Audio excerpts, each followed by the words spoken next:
Good Friday morning to everybody. No pun intended. Most of Christendom today is celebrating this day as Good Friday.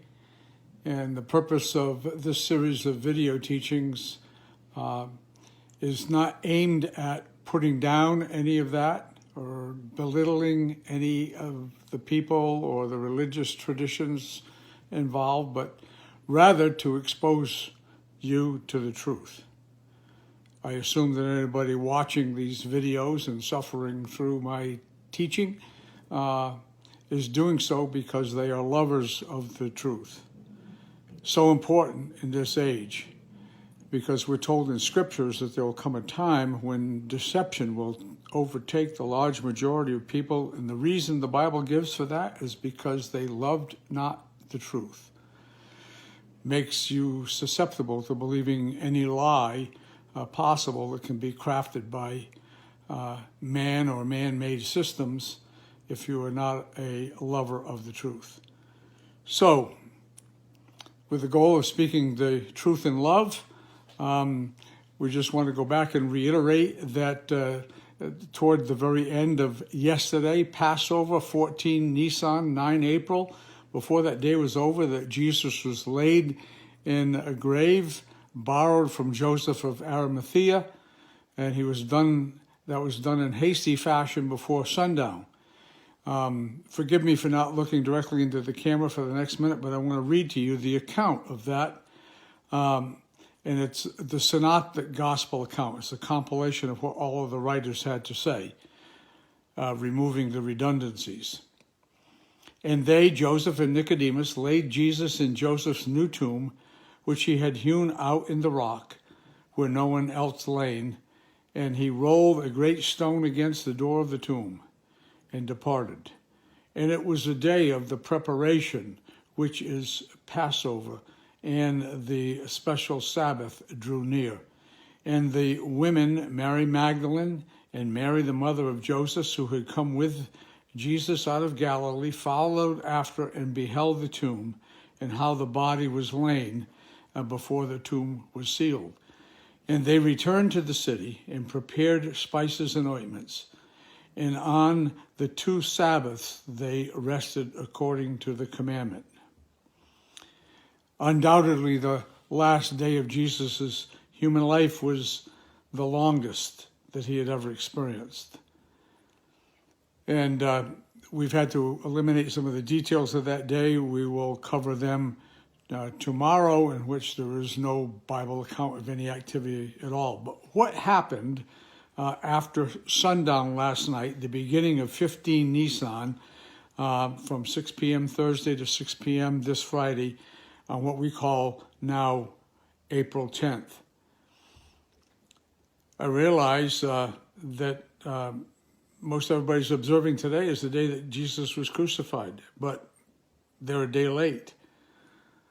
That's not to say that the significance of Jesus' death and all that it means to us in our salvation is not properly recognized. It's just that they're a day late, and because of that, the importance of Israel's feasts is diminished. Jesus was crucified on 14 Nisan at twilight as our Passover lamb, as Passover was coming to an end, as the scriptures dictated.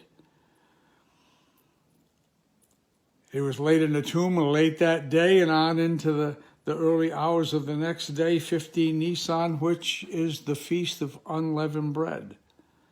Leaven is a type of sin. And you know, Casting Crowns got it right. And the lyrics of their song, Glorious Day, said, living, he loved me. Dying, he saved me. Buried, he carried my sins far away. Rising, he justified freely forever. One day he's coming. Oh, glorious day. Oh, glorious day. Wow. Jesus' burial fulfilled the Feast of Unleavened Bread.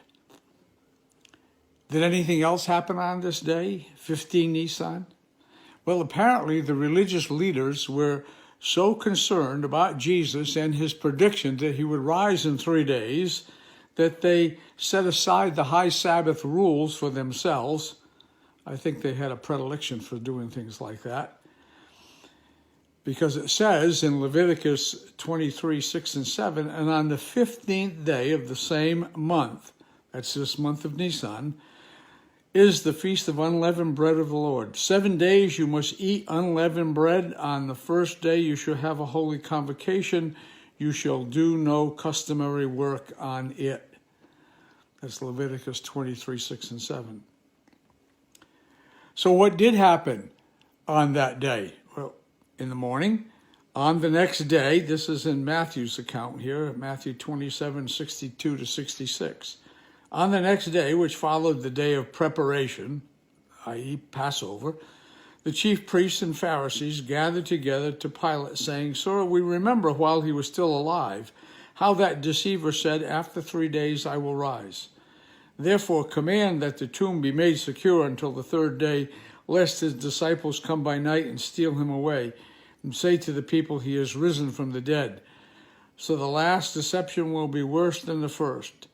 And Pilate said to them, You have a guard.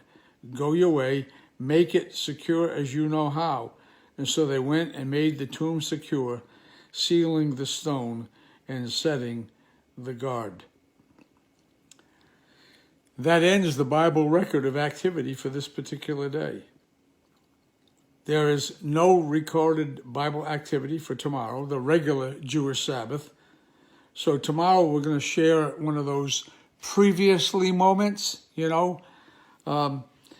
as we go back 2 days to the Passover and explore some of the details of that day that we had to initially move past because of time constraints.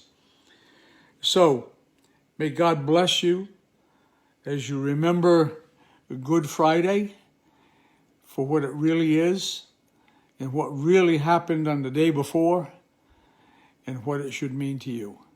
Have a blessed day.